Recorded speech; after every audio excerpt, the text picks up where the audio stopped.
हम direct CM material बन के उतरे हैं। 1932 एक भावना है, जनभावना है। खतियान के आधार पर एक मजबूत, सशक्त, सुदृढ़ स्थानीय नीति की मांग आज भी वो गूंजेगी सदन में मेरे माध्यम से। दिल्ली के भाषणों को अगर झारखंड में देंगे तो नहीं चलेगा। जिस दिन जेएमएम और कांग्रेस अलग हो जाएगी, बताइए कौन उनको वोट करेगा। मैंने हेलीकॉप्टर के ऑफर को ठुकराया, मैंने गठबंधन के ऑफर को ठुकराया, मैंने डिप्टी सीएम के पोस्ट तक को ठुकराया। महज आजसू को विकल्प के रूप में दिखा रहे। नहीं, देखिए, हमें लगता है कि हम लोग का स्तर बाकी से हटके है।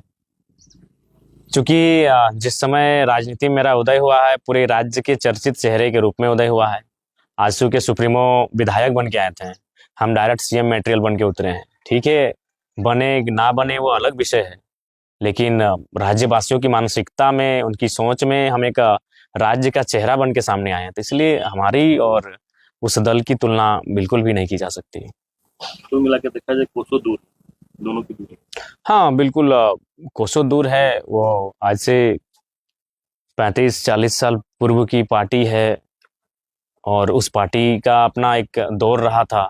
ये नया दौर है और हम लोग नए दौर की पार्टी हैं, नए तरीके की पार्टी हैं, नए सोच के साथ काम करना पसंद करते हैं। तो काफी अंतर है। निरंतर आप पिछले 3 साल से घर छोड़े।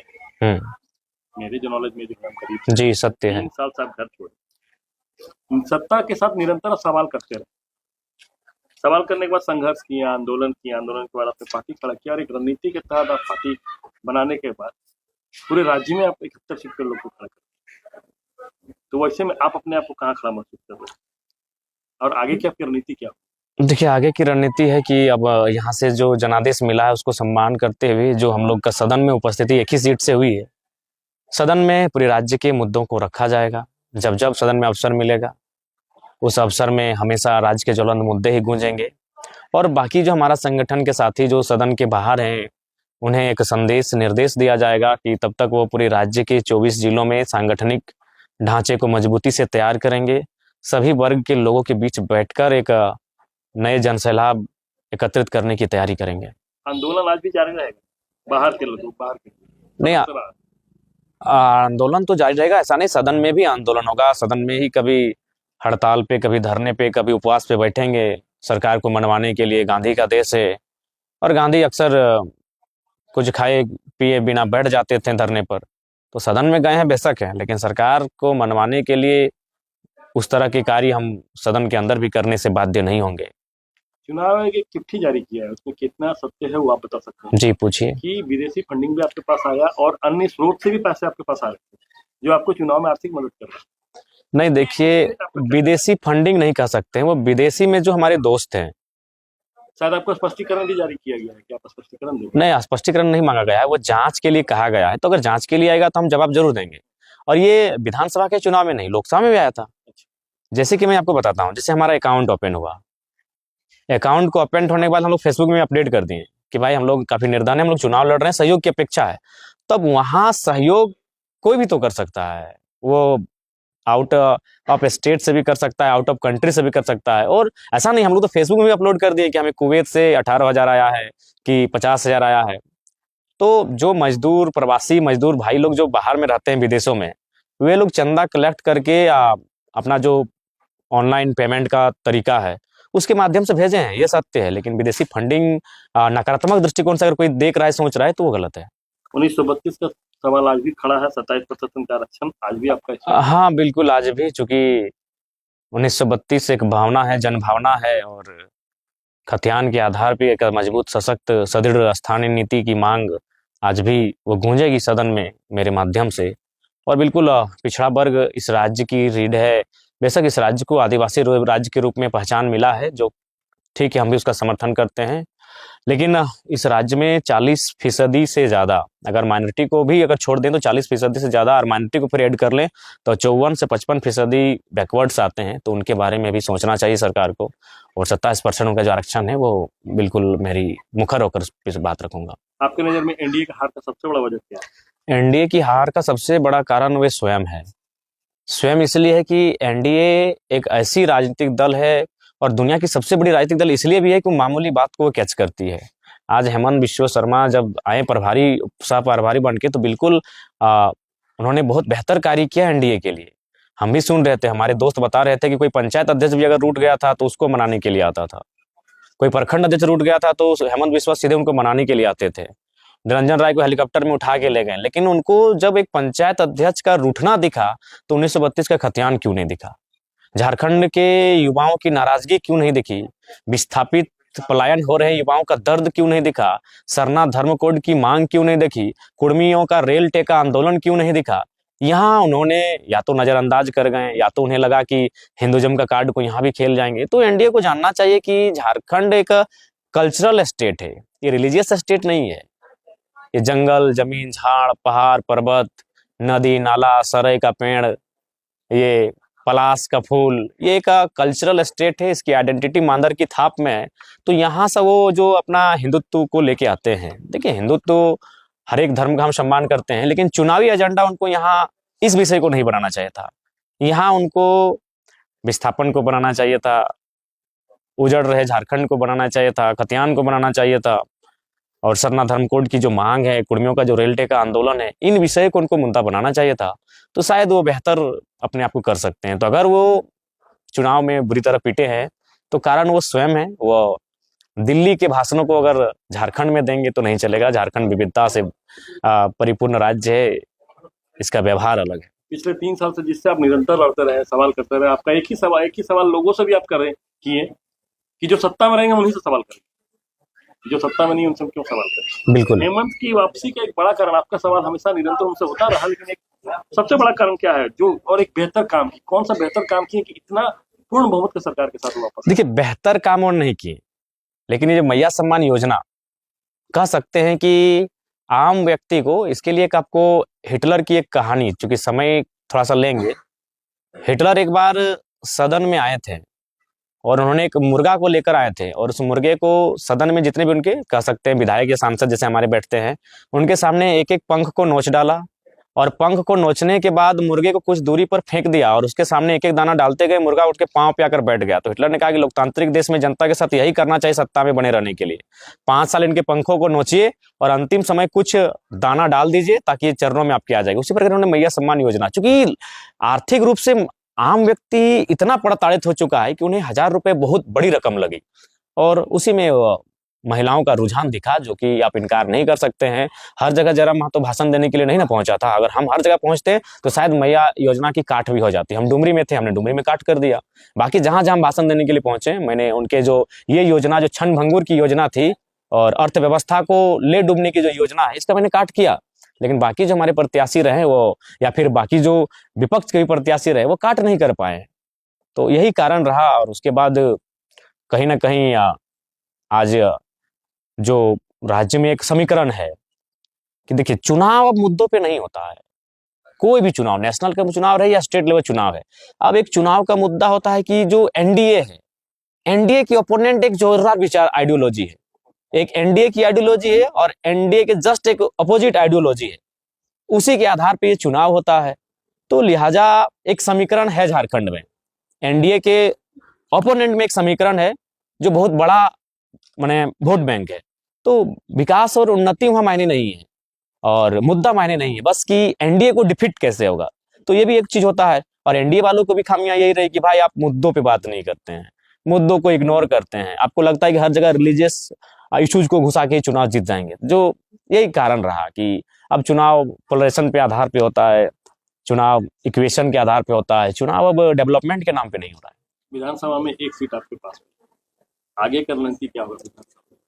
देखिए, हम तो विधानसभा में जब भी अवसर मिलेगा, ये तो खैर हमको लगता है झारखंड के इतिहास में पहला अवसर है कि एक सीट मेरे पास है, बाकी सीटें दोनों गठबंधन के पास है। कोई और तीसरी चौथी पार्टी वहां है नहीं। एनडीए इंडिया के पास जयराम महतो में बैठा है। तो जो भी राज्य के मुद्दे हैं, मैं उनके साथ मुखर होके उनकी मुद्दों को उठाने का काम करूंगा। चुनावी प्रचार में खास वर्ग के ऊपर आरोप लगता है कि आप खास वर्ग के साथ नहीं, देखिए आरोप लगा, देखिए ऐसे में तो आप मुख्यमंत्री को भी इलाके में नहीं, देखिए ऐसे में तो आप मुख्यमंत्री को आरोप लगाएगा। पलामू में काहे सीट लेके आ पाए, वहां शेड्यूल ट्राइब के लोग कम है, तो आप क्यों नहीं सीट लेके पाए? तो ये आरोप तो सब पे लगेगा। ये आरोप तो बीजेपी पे लगेगा कि जहां बेसी और बिजनेस क्लास के लोग नहीं है, जहां ग्रामीण सुदूर क्षेत्र आप वहां वोट लेके नहीं आ पा रहे हैं, हम पे यह आरोप क्यों लगेगा? ये आरोप तो कांग्रेस पे भी लगेगा, जहां माइनॉरिटी नहीं आप वहां वोट लेके नहीं आ पा रहे हैं। एक नया लड़का आ रहा है तो आप चारों तरफ से आरोप लगा रहे हैं। जब मैं बताए ना कि जिस दिन जेएमएम और कांग्रेस अलग हो जाएगी, बताइए कौन उनको वोट करेगा? बताइए उनको कौन वोट करेगा और क्यों वोट करेगा? एनडीए की बात है। देखिए, एनडीए के बारे में मेरा ये स्पष्ट कहना है कि एनडीए के पास भी जो वोट बैंक है, वो कहीं ना कहीं जो एक शहरीकरण का वोट उनके पास है, वो भी ग्राम में पूरी तरह पिट जाते हैं। और ग्रामीण में वो तभी फिट बैठते हैं जब एक कोई ध्रुवीकरण लेके आते हैं, कोई एक भय का माहौल वातावरण तैयार करके जब एनडीए गांव पहुंचती है, तभी उनको गांव में वोट मिल पाता है। तो ऐसा अगर बात किया जाए तो एनडीए भी किसी विशेष वर्ग के लिए काम करती है, और जेएमएम भी और कांग्रेस भी है। पूर्ण बहुमत की सरकार है, सरकार को आप क्या मैसेज देना चाहिए? देखिए, सरकार को तो यही मैसेज देना चाहेंगे कि गरीब जनता के आवाज को सुनी जाए, और जनता जनार्दन ने जो आपको जनादेश दिया है उसका सम्मान रखा जाए। और आगामी जो 5 साल होगा, वो झारखंड में जो अपने वादे किए थे, चलिए पिछली सरकार में, हम तो चाहते हैं कि नया सरकार में आप क्या वादा किए उसको भूल जाइए। 2019 की गवर्नमेंट में आपने जो वादा किया है, उन्हीं वादों को आप रिपीट कीजिए, उन्हीं वादों को दोहराइए। आप जीएम लैंड की रसीद कटवाइए, आप 1932 के खतियान के आधार पर स्थानीय नीति बनाइए, आप 5 लाख युवाओं को रोजगार से जोड़िए, आप 30 करोड़ का ठेका एसटी एससी ओबीसी आरक्षण के साथ स्थानीय लोगों को देने का काम कीजिए। राज्य का विकास का एजेंडा आपके पास क्या है? देखिए, राज्य के विकास का एजेंडा है कि आपको करप्शन से मुक्त करना होगा। बिना करप्शन को मुक्त किए आप राज्य को डेवलपमेंट नहीं कर सकते हैं। आज हमारे पास गोपनीय सूचना है कि जो भी हमारे राज्य के बड़े पदाधिकारी हैं, उनका दिल्ली में उन गलियों में फ्लैट है जहां 15 करोड़ से स्टार्ट होता है। तो डेवलपमेंट का मतलब इकोनॉमी। अगर आपके पास, आपकी जेब में पैसा नहीं है तो आप डेवलपमेंट नहीं कर सकते हैं। आपको अच्छा खाना चाहिए, अच्छा पानी चाहिए, बिजली चाहिए, सड़क की सुविधा चाहिए, यानी सारी चीजें इकोनॉमी पे है। और इकोनॉमी हमारी क्या होती है कि वो करप्शन की भेंट चढ़ चुकी है, वह नेताओं के आमदनी बन चुकी है, वो बड़े बड़े पदाधिकारियों की तिजोरी में समाहित हो चुकी है। तो करप्शन से अगर आप मुक्त कर पाते हैं, यदि आप ढंग से काम कर पाते हैं, तो बहुत सुंदर स्टेट है। निरंतर 3 साल में हमको लगता है लगभग आप 1 लाख नहीं, उतनी नहीं हुई। 50,000 हुई। नहीं, 50,000 भी बहुत ज्यादा है। अगर आप 3 साल की बात कीजिएगा तो हमको लगता है 5,000 सभा हुई है। हाँ, आराम से 5,000 सभा में आपका जो जब वीडियो पे लोग देखता है या टीवी पे देखता है, हम लोगों ने महसूस किया कि आक्रामक रूप से आप जवाब देते हैं, लेकिन जब आपसे नॉर्मली आदमी मिलता है तो लगता है कि जो मध्यम वर्गीय परिवार का एक लड़का होता है, आम जीवन जीने वाला लड़का होता है, उस टाइप का अपने गांव में, घर में घूमते रहते हैं। गांव घर में जो मुझे जानते हैं वो जानते हैं कि मैं बहुत सरल सीधा दिल का बहुत साफ लड़का हूँ। और मैं आपको अपनी छोटी सी घटना सुना रहा हूँ। लोहपिटी एक गांव है, चिरंजीत आचार्य करके नाम है, हमारे मित्र हैं। उनके गांव में एक फुटबॉल का टूर्नामेंट था, तो मैं उनके घर खाने के लिए गया। तो जब मैं खाने के लिए गया तो बहुत शर्मिला स्वभाव का था। उनके पिताजी जो भी बोलते थे, चाय पियोगे? नहीं नहीं। नाश्ता करोगे? नहीं नहीं। हर चीज को मतलब एक शर्मीले स्वभाव से टाल देते थे। तो उसके पिताजी बोले, यार तुम बड़ी इसकी नाम लेते हो और ये तो बिल्कुल भोला भाला एकदम सीधा लड़का है। तो बोला, पापा ये अगर आपको जानना है ये कितना आक्रामक है तो शाम को ग्राउंड आइएगा। तो ग्राउंड में मेरा जब स्पीच हुआ तो बोला, यार हमको नहीं मालूम था, ये बहुत बहुत खतरनाक है। तो मेरा वो व्यवहार है कि जब हम लोगों के बीच होते हैं तो बहुत शालीन किस्म से होते हैं, बहुत नॉर्मल होते हैं, लेकिन जब हम लोगों के बीच किसी दूसरे प्लेटफॉर्म पे आते हैं, जब अपनी बातों को रखते हैं, तो वहाँ आक्रामकता दिखती है। आपकी ताकत युवा है, आपका हिम्मत युवा है, आपका सोच भी युवा ही है शायद, मेरे ख्याल से। नहीं, बिल्कुल युवा ही सोच है। और बिल्कुल हमें तो अभी तक नहीं लग रहा है कि हम विधायक हैं। आगे के लिए आपकी क्या तैयारी है युवाओं की? देखिए, युवाओं को सबसे पहले रोजगार से जोड़ना मेरी तैयारी है, और उसके लिए मेरे विधानसभा के क्षेत्र में जितना भी यथासंभव हमको काम करना होगा उसके लिए हम करेंगे। छोटे उद्योग, लघु उद्योग, कुटीर उद्योग, हम लोग डेवलपमेंट के लिए बैठ के एक खाका तैयार करेंगे, और उस पर हम लोग छोटे छोटे इन्वेस्टमेंट के लिए बहुत सारे लोगों को आमंत्रित करेंगे, और इस दिशा में हम लोग आगे बढ़ेंगे। गठबंधन के बारे में क्या कर रहे हैं? इंडिया और एनडीए के बारे में आपका क्या सोच? देखिए, अब तो 5 साल तो हमें मान के चलिए अपना सिंगल ही रहना होगा। फिर 5 साल जब जैसे समय बीतेगा, हम लोग अपने आप को आकलन करेंगे कि हम लोग कितनी मजबूत हैं। उसके परिस्थितियों के अनुसार अब हम लोग तय करेंगे, क्योंकि हमें भी लगता है कि सिद्धांत एक अलग विषय है और सत्ता अलग विषय है। आप सिद्धांत से लोगों के लिए हीरो तो बन सकते हैं, लेकिन असल में अगर आपके पास सत्ता नहीं रहेगी तो आप अपनी जनता के लिए काम भी नहीं कर सकते हैं। और मैंने ये पूरा चुनाव सिद्धांत से ही लड़ा। ना मैंने हेलीकॉप्टर के ऑफर को ठुकराया, मैंने गठबंधन के ऑफर को ठुकराया, मैंने डिप्टी सीएम के पोस्ट तक को ठुकराया। मैंने पूरा चुनाव ही सिद्धांत से लड़ा। लेकिन अब ये जब समय बढ़ेगा तब मुझे आभास होगा, क्योंकि अभी भी मैं एग्जैक्ट नहीं बोल पाऊंगा कि सिद्धांत इंपॉर्टेंट है कि सत्ता इंपॉर्टेंट है।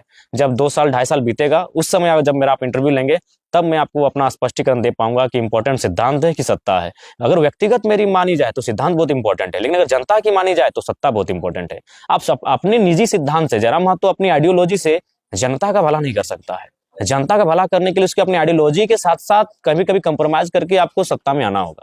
आपने कहा था विभिन्न भाषणों में हम आपके सुने हैं और हमेशा आपके जो भी सभा हुआ है हम तो बहुत करीब से 3-4 सभाओं में ही जा पाए और पूरे भाषण को पूरा आपका हम सुने। आप जब निकल गए तब हम सुनाते हैं।